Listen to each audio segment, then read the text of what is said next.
Trust the Profits is proud to be sponsored by Game of Silks. Go to silks.io to get in the game. Real ownership, real races, real rewards. That's it. Welcome back to Trust the Profits YouTube page. Please like and subscribe. Of course, we are now partnered with Game of Silks. We'll be dropping a lot of 101 content for you, where you get to buy ownership into a digital copy of a real horse and then share in the rewards of that horse as he succeeds in real life. It's such a cool concept. I can see the communities blending and this being a real opportunity to grow this sport as we head towards the Kentucky Derby. Speaking of the Kentucky Derby, they released the picture for this year's Gold Trophy, a special edition because of the 150th Kentucky Derby. And a little bit of a connection here to us up in Boston is that this was handcrafted in Smithfield, Rhode Island, a 14-karat solid yellow gold and green gold. They took them 6 months. The trophy stands 22 inches tall, is outfitted with 196 rubies, 96 emeralds, and of course, check out that little drapery of flowers over the jockey at the top of the trophy.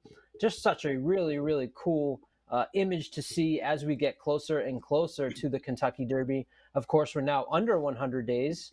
The calendar is turning towards February, and the calendar is getting busy this weekend on February 3rd for that road to the Kentucky Derby. We've got 4 prep races, winners getting 20 points, 10 points to second. The standings are going to certainly be shook up after this weekend. Of course, we've got Fierceness running in the Holy Bull. Check out Keith and I's Doubling Down.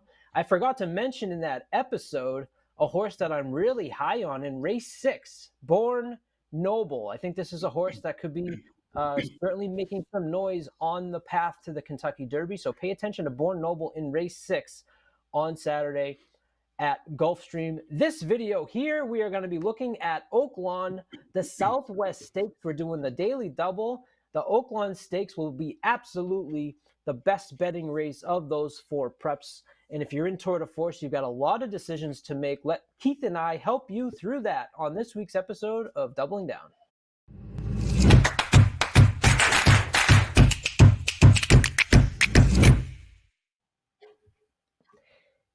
He's back, Keith from the lounge, from Keith's Value Plays. Welcome here back to Doubling Down, Keith. Good to see you again as we make our way through this busy week of content.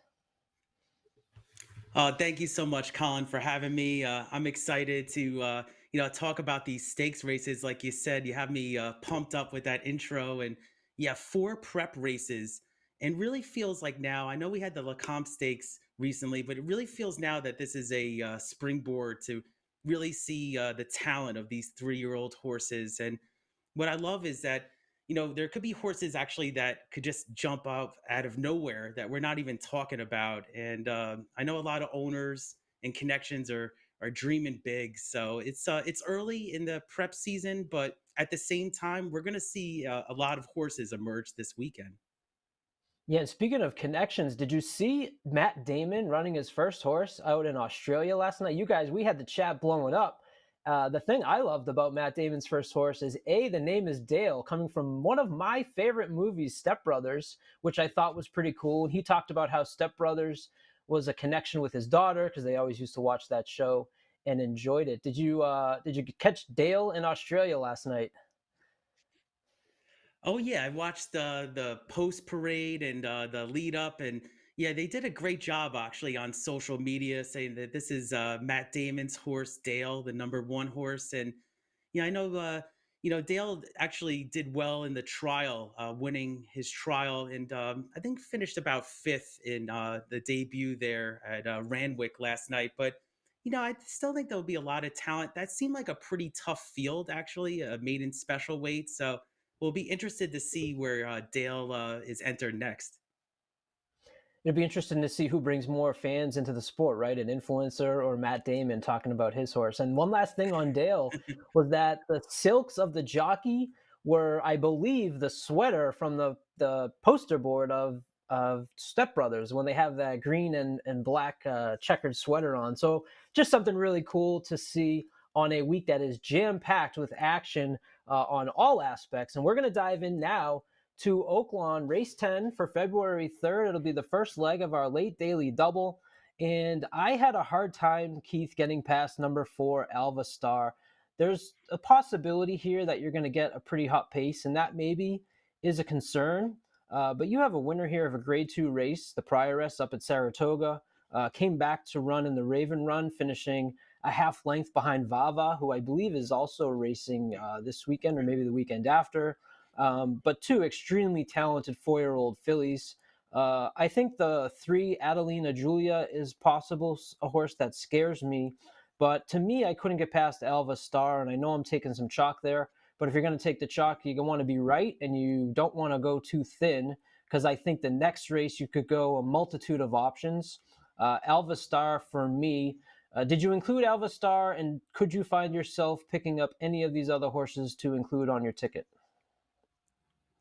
Oh, yeah, I'm with you, Colin. I actually added one other horse in this sequence in the first leg. Now, I do agree with you. Alva Star has really done nothing wrong. 6 career starts, has never been out of the exacta.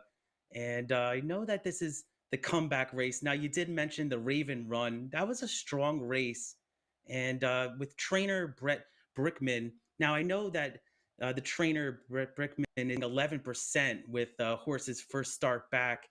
I just think that this horse is really talented, doesn't need the lead, and like you said, can really dictate the pace up front. So there's a lot of options. I like the series of 5 furlong workouts for a horse coming back like this, and usually don't see that many 5 furlong workouts in a row. So there is a plan here, and I really think that this is going to be a tough horse. Now I know that this is the even money morning line favorite, but I did add another horse here to hopefully maybe create some value in this first leg. And this is number 9, Royal Spa. Now, what's interesting to me about this horse is this horse last raced at looks like at Santa Anita on Boxer Day in the La Brea. Now, this horse brushed at the start and then made a nice move. I watched the replay and finished fourth, losing by 4.5 lengths. What I like here about Royal Spa, the number 9 horse, is you're actually going to be adding blinkers here. So hopefully that's going to be correcting that kind of slow breaking brushed at the start. And then you added there for this 6 furlong event, which you get the cutback here, you get the blinkers, and the last winning effort in November at Churchill, I like that race.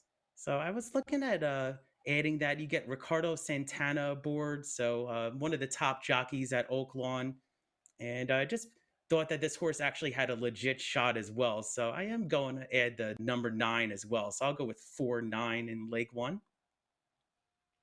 Yeah, and if we take a look at the Brisnet Prime Power numbers, one thing I always talk about continually on this show, if you're going to pay attention to those, is the 10-point spread. Look at this, Keith, the 12-point spread from Alva Star alone atop the list on the Prime Wow. Power. You've got the 105-day layoff. You've got a lot of early speed in there, including 2 E7s and an E8. But I think Alva Star is fast enough. Miss Arlington is an interesting horse whose speed figures have just continued to improve at the 6 furlong distance, right? And is going to be one that's battling Alva Star for the front. I just think Alva Star is faster, but there is an opportunity there where if the pace does fall apart and Alva Star has some issues, maybe you can see a scenario where someone else picks up the pieces. But because the Southwest Stakes is so competitive to me, I'm going to take Alva Star and we'll try to move on into the Southwest and see what we can find as we move on to the Southwest Stakes. Keith, would you agree that this is the best prep race that we've seen so far from entries? Yeah, I totally agree, Colin. I really think that this is going to be a lot of different directions you could go in the Southwest Stakes. Full field, a lot of good connections. Now, one of my main angles for Saturday at Oaklawn is if you're a real true horse player, you got the weather app on your phone. And this is a scenario where I've looked at Hot Springs, Arkansas, and it's going to be raining early. It looks like the rain's I know it's early in the forecast, really early in the week as we record this, but if they're right, and Oaklawn tends to be kind of muddy to begin with, so I think there's going to be some mud and some slop. So I actually really handicapped for what they say is some mutters. So, so I'm actually I'm looking at a couple horses here. I think that I want to move up just because of the track condition and the weather. Yeah, and I have a 30 to 1 here horse that I like. So we'll hold off on getting into that. But you bring back the Los Al winner, the Springboard winner, and the Street Sense winner here, all in this field. Not to mention the purse is $800,000. So when you look at that right column there, you're going to see all of the Game of Silks owners. You have quite a few here who have some great shots, and you got a purse that's $8,000 as Game of Silks pays out 1% for the purse in real life. So $8,000 will be split among first, second, third, and fourth. Obviously, first taking the majority of that, but you've got some real money on the line for some of these Game of Silks owners. Keith, where did you land up on top for your first horse? Actually, I have a few horses here, but I'm gonna give you a price that I actually like as my top pick, and then I'll kind of go back to the other ones. But I was actually interested in the Son of Golden Sense here. This is actually Mystic Dan, the number 10 horse. Now, this is a lightly raced horse. Now, some of these horses actually have had, like number 11, Just Steel, is actually raced 8 times already. So this horse has raced half of those races.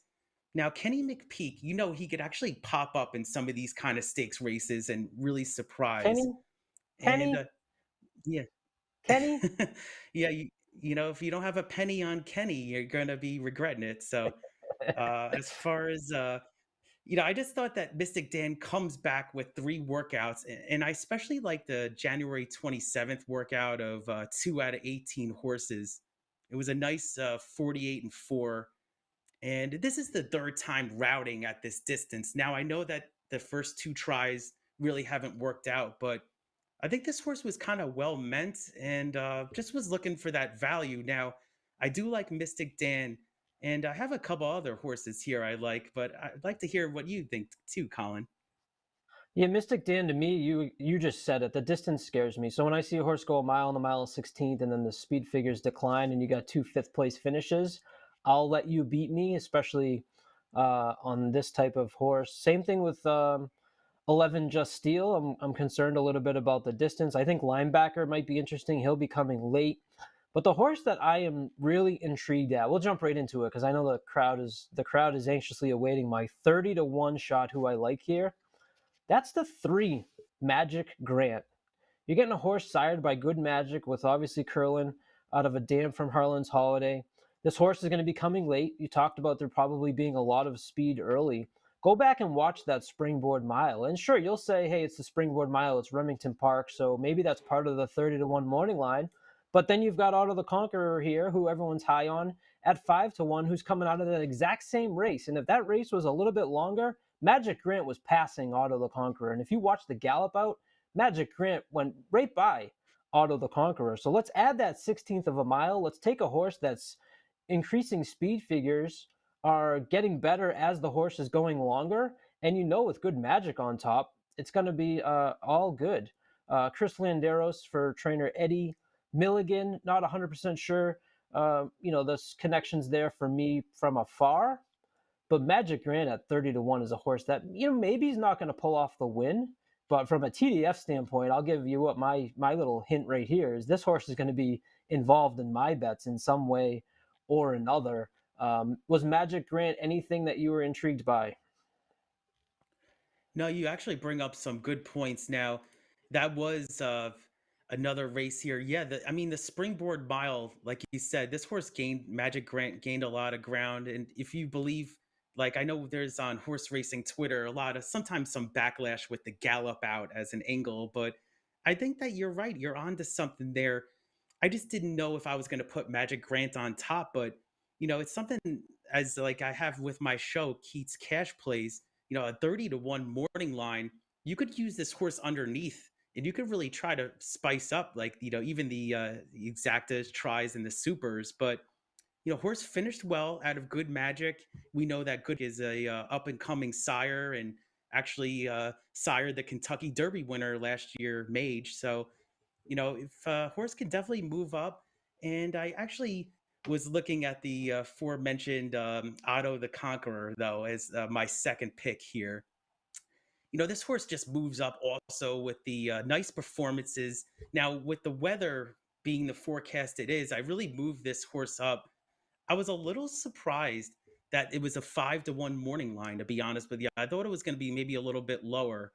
And, this Otto the Conqueror, fending off Glengarry in the Springboard Mile comes back. I think there's actually going to be improvement. You get one of the top jockeys, Rosario, aboard. And, this horse has actually been training at Oaklawn for quite a while since the Springboard Mile. So, I'm not going to, as I see here further, I'm not going to question a Hall of Fame trainer, Steve Asmussen, the winningest trainer of all time, because I was a little concerned that this horse looks like it skipped a workout in between, but comes back, had January 7th workout of 1 out of 20. So you can't beat that. And then, it follows that up with a little bit of a break there, the week off, which was a little concerning. But then January 27th comes right back and it puts in a nice workout. I like these horses that have been training at the track for over a month. So I like Otto the Conqueror. And then I did like a horse that actually I wasn't on originally, but because of the weather conditions and the mud, is Liberal Arts. This horse won impressively last race. And I know this is going to be off of the layoff, but that was in the grade 3 street sense. And I just thought that that was a pretty tough field. I like the running style. Sometimes you see at Oaklawn, these horses can kind of stay clear from the rest of the horses and kind of make a sweeping middle move, and hopefully really can do well. If it's sloppy or muddy conditions there. Now, what's interesting about Liberal Arts is if you use Equine Edge, there is a feature called GSR Plus, and it really looks at a lot of the pedigree of these from a wet standpoint, from a sloppy racetrack. And this horse actually had the biggest jump up out of any horse, given if that track is going to be like that on Saturday. You go from a 75 GSR to an 84. So that right away was a telling sign that this horse actually, even off of the layoff, could run a good race. And you get Christian Torres aboard. So I think you're actually going to get a nice price too. This horse could even float up to 10-1. So I had to include the son of Arrogate. So, Arrogate is, unfortunately left us early, but his progeny have done well and improving. So I like Liberal Arts on my ticket as well. Yeah, I will also use Liberal Arts for all the reasons that you mentioned. And the angle I love, the increasing speed figures. This horse is always in the mix, 5 for 5 on the money. So we have the opportunity to both win, which is something that I always love. If we can go 4 with the 6 for the daily double. I am going to use the 7 Carbone on my ticket as well. This horse has won by 12 combined lengths in his 2 races, putting up Brisnet speed figures in the 90s. A little bit of a decline on the second one as they went a little bit longer. Sired by Matoli, perhaps the distance could be a little bit of a concern.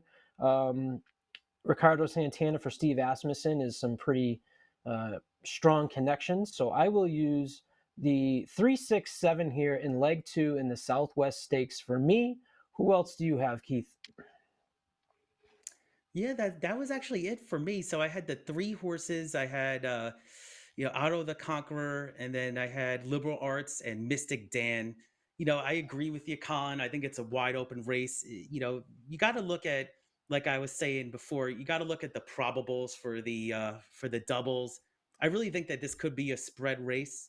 You could really see a horse pop up that's not really even on anybody's radar right now, run a big race. So there are, good amount of points on the line here in the Southwest, and I'm looking forward to the big race day on Saturday.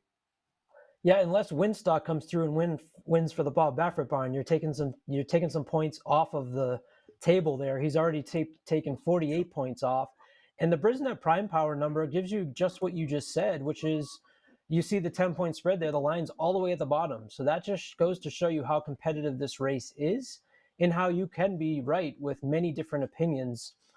So important to pay attention to the betting and to the odds and where those are going to line. And I think you're going to see some pretty wild bets going on across these all horses, because you're going to have a lot of people wanting to go in a lot of different directions. Keith's value plays you can find right here on Trust the Profits. Please like and subscribe. We'll be back with more coverage on the Withers Stakes, the Robert B. Lewis. We've got Game of Silks videos dropping. We got pedigree videos dropping. Tim's doing vertical wagers. Sean's bringing us to Woodbine. We get the Lounge live on Thursday nights. If we're not pumping up enough content for you, you can comment in the below, but I don't know what else we could possibly do between amongst of us right now. Keith, you do a great job. We look forward to seeing your Keith's value plays this week. Until next time, please like and subscribe. Thank He's you. Keith. I'm Colin. Take care.